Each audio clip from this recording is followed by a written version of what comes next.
Everyone, good morning. ಎಲ್ಲರೂ ಹೇಗಿದ್ದೀರಾ? ಚೆನ್ನಾಗಿದ್ದೀರಾ ಅಂತ ತಿಳ್ಕೊಂಡಿದ್ದೀನಿ. ಸೊ ಇವತ್ತು ಸ್ವಲ್ಪ ಬಿಸಿಲಿಲ್ಲ, ಸ್ವಲ್ಪ ಕ್ಲೌಡಿ ವೆದರ್ ಇದೆ. ಚೆನ್ನಾಗಿದೆ ವೆದರ್, ತಂಪು ಗಾಳಿ ಜೊತೆ.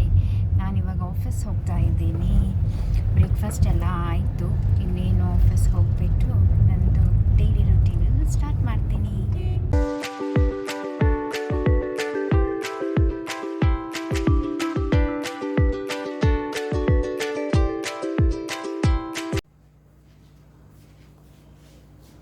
ಸೊ ಆಫೀಸಿಂದ ಬಂದಾದಮೇಲೆ ಸ್ವಲ್ಪ ತರಕಾರಿಗಳನ್ನು ತಂದಿದ್ದೀನಿ.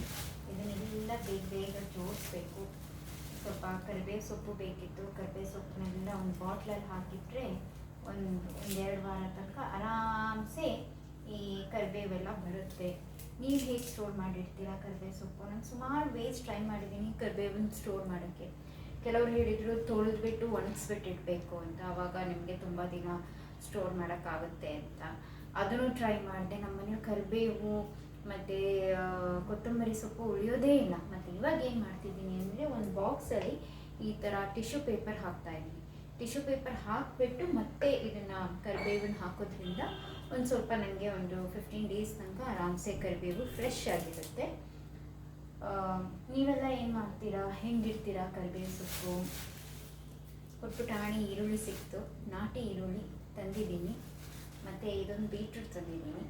ಬೀಟ್ರೂಟಲ್ಲಿ ನಾನೊಂದು ಹೊಸ ಸಲಾಡ್ ರೆಸಿಪಿ ಮಾಡೋಣ ಅಂತ ಬೀಟ್ರೂಟ್ ಜಸ್ಟ್ ತುರಿದ್ಬಿಟ್ಟು ಅದಕ್ಕೆ ಮೊಸರು ಹಾಕಿಬಿಟ್ಟು ಒಂದು ಒಗ್ಗರಣೆ. ನಮ್ಮ ಹಸ್ಬೆಂಡ್ಗೆ ಸ್ವಲ್ಪ ಹೆಲ್ತ್ ಕಾನ್ಷಿಯಸ್, ಸ್ವಲ್ಪ ಡಯಟ್ ಕಾನ್ಷಿಯಸ್, ಸೊ ಅವರಿಗೆ ಹೆಲ್ದಿ ಬೀಟ್ರೂಟ್ ಸಲಾಡ್ ಮಾಡಿಬಿಟ್ಟು ಕೊಡೋಣ ಅಂತ.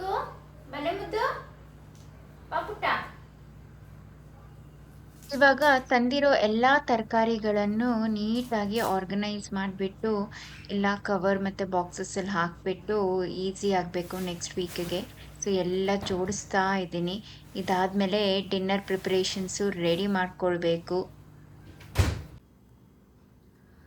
ಸೊ ಆಫೀಸ್ ಕೆಲಸ ಎಲ್ಲ ಆಯಿತು, ಮನೇಲಿ ತರಕಾರಿ ಜೋಡಿಸ್ಬಿಟ್ಟಾಯಿತು. ನನ್ನ ದಿನ ಇವತ್ತು ಹೇಗಿತ್ತು ಅಂತ ಕೇಳಿದರೆ, ಆಫೀಸ್ ಹೋಗಿ ಬರೋಷ್ಟರಲ್ಲೇ ಸಾಕಾಗೋಗ್ಬಿಡುತ್ತೆ. 2 ದಿನ ಮಳೆ ಬಂತು, ಇವಾಗ ಫುಲ್ ಅಷ್ಟೇ ಬಿಸಿಲಿದೆ, ಅಷ್ಟೇ ಸೆಕೆನೂ ಇದೆ. ನಾವಂತೂ ಇರೋದು ಆಲ್ಮೋಸ್ಟ್ ಟಾಪ್ ಮೋಸ್ಟ್ ಅಂದರೆ 11th ಫ್ಲೋರಲ್ಲಿದ್ದೀವಿ. ಸೊ ಸೆಕೆ ಅಂತೂ ತಡೆಯೋಕ್ಕೆ ಆಗಲ್ಲ. ನಿಮಗೆಲ್ಲ ಹೇಗಿದೆ? ನಿಮ್ಮ ಕಡೆ ಮಳೆ ಬರ್ತಾ ಇದೆಯಾ ಅಂತ ನನಗೆ ತಿಳಿಸಿ, ಕಮೆಂಟ್ಸ್ ಮಾಡಿ. ನಿಮಗೆ ನನ್ನ ವಿಡಿಯೋ ಇಷ್ಟ ಆಗ್ತಿದೆಯಾ ಅಂತಲೂ ಹೇಳಿ. ಏನು ಬೇರೆ ಕಂಟೆಂಟ್ಸ್ ನಿಮಗೆ ನಾನು ಪ್ರೆಸೆಂಟ್ ಮಾಡ್ಬೋದು, ಯಾವ ಟೈಪ್ ಆಫ್ ವೀಡಿಯೋಸ್ ನಿಮಗೆ ಇಷ್ಟ ಆಗುತ್ತೆ ನನ್ನ ಕಡೆಯಿಂದ ಅಂತ ತಿಳಿಸಿ. ಸೊ ನಿಮ್ಮ ಹತ್ರ ಒಂದು ವಿಷಯ ಶೇರ್ ಮಾಡಬೇಕು. ನನ್ನ ಹಸ್ಬೆಂಡ್ ಇವತ್ತು ನನಗೆ ಒಂದು ಗಿಫ್ಟ್ ತಂದುಕೊಟ್ರು. ಏನು ಗಿಫ್ಟ್ ತಂದುಕೊಟ್ರು ಅಂತ ನಾನು ನಿಮ್ಮ ಹತ್ರ ಶೇರ್ ಮಾಡ್ತಾಯಿದ್ದೀನಿ. ಸೊ ಇದು ಒಂದು ಬಾಲ್ ಮೂನ್ ಥರ, ಇದಕ್ಕೊಂದು ಸ್ಟ್ಯಾಂಡ್. ಸೊ ಬೇಸಿಕ್ಲಿ ನೀವು ನೈಟ್ ಲ್ಯಾಂಪ್ ಅಂತಲೂ ಹೇಳ್ಬೋದು, ಆ್ಯಸ್ ಅ ಡೆಕೋರೇಟಿವ್ ಪೀಸ್ ಅಂತಲೂ ಹೇಳ್ಬೋದು. ಹಿಂದ್ಗಡೆ ಒಂದು ಸ್ವಿಚ್ ಇದೆ. ಸೊ ಸ್ವಿಚ್ಚನ್ನ ಆನ್ ಮಾಡಿದರೆ ಈ ಥರ ಲೈಟ್ ಆನ್ ಆಗುತ್ತೆ, ಆಯಿತಾ? ಅದೊಂದು ಡೈಲಾಗ್ ಇದೆ ಅಲ್ವಾ, ಮೇ ತೇರೆ ಲಿಯೇ ಚಾಂದ್ ಬಿ ತೋಡ್ಕರ್ ಲೇಕರ್ ಆऊंगा ಅಂತ. ಸೊ ಫೈನಲಿ ನನಗೆ ಚಂದ್ರನ ತಂದುಬಿಟ್ಕೊಟ್ರು. ಇವಾಗ ಸ್ವಲ್ಪ ಬಾಲ್ಕನಿಗೆ ಬಂದಿದ್ದೀನಿ. ಏನ್ ಜೋರಾಗಿ ಗಾಳಿ ಬೀಸ್ತಾ ಇದೆ, ನೀವು ನೋಡ್ಬೋದು. ನಂಗೆ ನಿಲ್ಲಕ್ಕೂ ಸ್ವಲ್ಪ ಕಷ್ಟ ಆಗ್ತಿದೆ. ತುಂಬಾ ಒಳ್ಳೆ ಗಾಳಿ ಬರ್ತಿದೆ, ಮಳೆ ಬರುತ್ತೆ ಅಂತ ಇದೆ.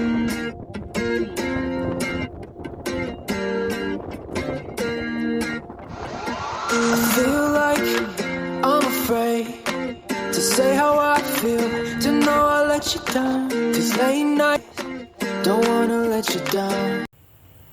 ಸಿಂಪಲ್ಲಾಗಿ ಬೇಗ ಒಂದು ವೈಟ್ ರೈಸಿಗೆ ಎಗ್ ಕರಿ ಮಾಡೋಣ ಅಂತ ಡಿನ್ನರಿಗೆ ಆಲ್ರೆಡಿ ಟೈಮ್ ಆಗಿದೆ, 9 ಗಂಟೆ ಕರೆದಿದೆ. ಸೊ ನಂದು ಆಫೀಸ್ ಕೆಲಸ ಎಲ್ಲ ಇವತ್ತು ಸ್ವಲ್ಪ ಲೇಟ್ ಆಯಿತು.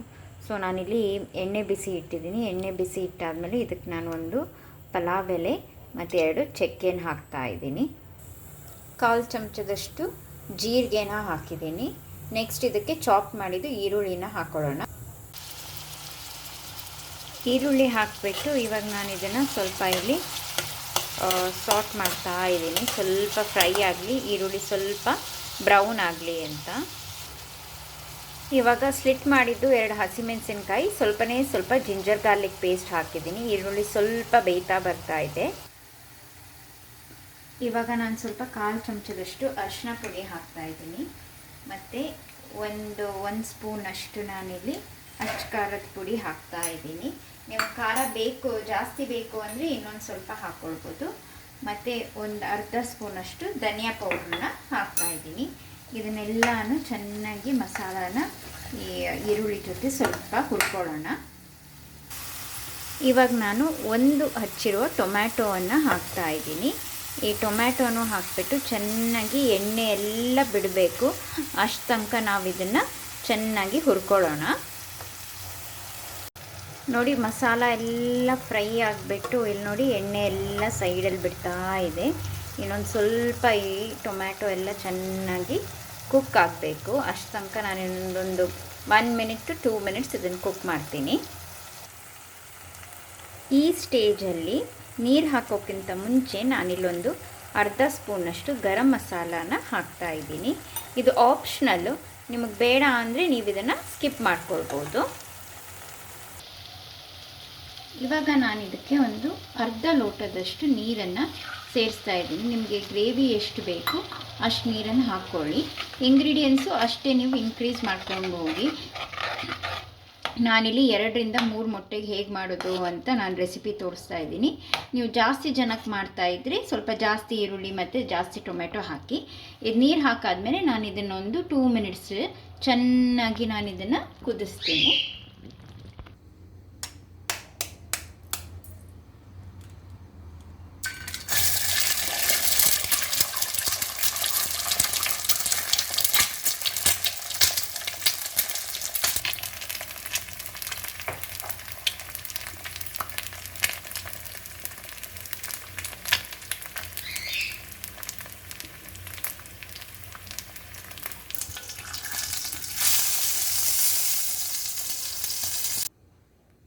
ಇವಾಗ ಈ ಎಗ್ಸನ್ನು ಫ್ರೈ ಮಾಡಿದ್ವಲ್ಲ, ಈ ಫ್ರೈಡ್ ಎಗ್ಗನ್ನು ಆ ಗ್ರೇವಿಗೆ ಹಾಕ್ತಾಯಿದ್ದೀನಿ.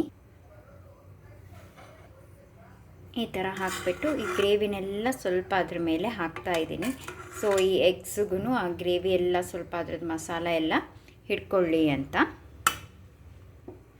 ನೋಡಿ ಎಷ್ಟು ಚೆನ್ನಾಗಿ ಕಾಣಿಸ್ತಾ ಇದೆ. ಲಾಸ್ಟಲ್ಲಿ ಇದಕ್ಕೆ ನಾನು ಸ್ವಲ್ಪ ಚಾಪ್ ಮಾಡಿರೋ ಕೊತ್ತಂಬರಿ ಸೊಪ್ಪನ್ನು ಹಾಕ್ತಾಯಿದ್ದೀನಿ. ತುಂಬ ಒಳ್ಳೆ ಘಮ ಅಂತ ಸ್ಮೆಲ್ ಬರ್ತಾಯಿದೆ. ಈಸಿಯಾದ ರೆಸಿಪಿ. ಡಿನ್ನರ್ ಅಥವಾ ಲಂಚ್ಗೆ ಏನು ನಂಚಕ್ಕಿಲ್ಲ ಅಂದರೆ ಇದನ್ನು ಫಟ್ ಅಂತ ಮಾಡಿಬಿಟ್ಟು ತಿನ್ಬೋದು. ನಿಮಗೆ ಈ ರೆಸಿಪಿ ಇಷ್ಟ ಆಯಿತು ಅಂದರೆ ನೀವು ನನ್ನ ವೀಡಿಯೋನ ಏನು ಮಾಡಬೇಕು, ಲೈಕ್ ಮತ್ತು ಸಬ್ಸ್ಕ್ರೈಬ್ ಮಾಡಬೇಕು.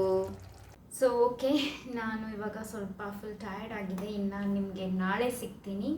ಇವತ್ತು ಸ್ವಲ್ಪ ಊಟ ಎಲ್ಲ ಮಾಡಿ ಸ್ವಲ್ಪ ಆಫೀಸ್ ಕೆಲಸ ಎಲ್ಲ ಮುಗಿಸ್ಬಿಟ್ಟು ಮತ್ತೆ ಬೇಗ ಮಲ್ಕೊಳ್ತೀನಿ.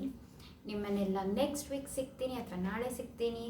ಅಲ್ಲಿ ತನಕ ನನ್ನ ವೀಡಿಯೋಸ್ ಇಷ್ಟ ಆದರೆ ಲೈಕ್ ಮಾಡಿ, ಕಮೆಂಟ್ ಮಾಡಿ, ನನ್ನ ಚಾನಲ್ಗೆ ಸಬ್ಸ್ಕ್ರೈಬ್ ಮಾಡಿ. Keep watching and keep sharing and see you all and good night. Tata.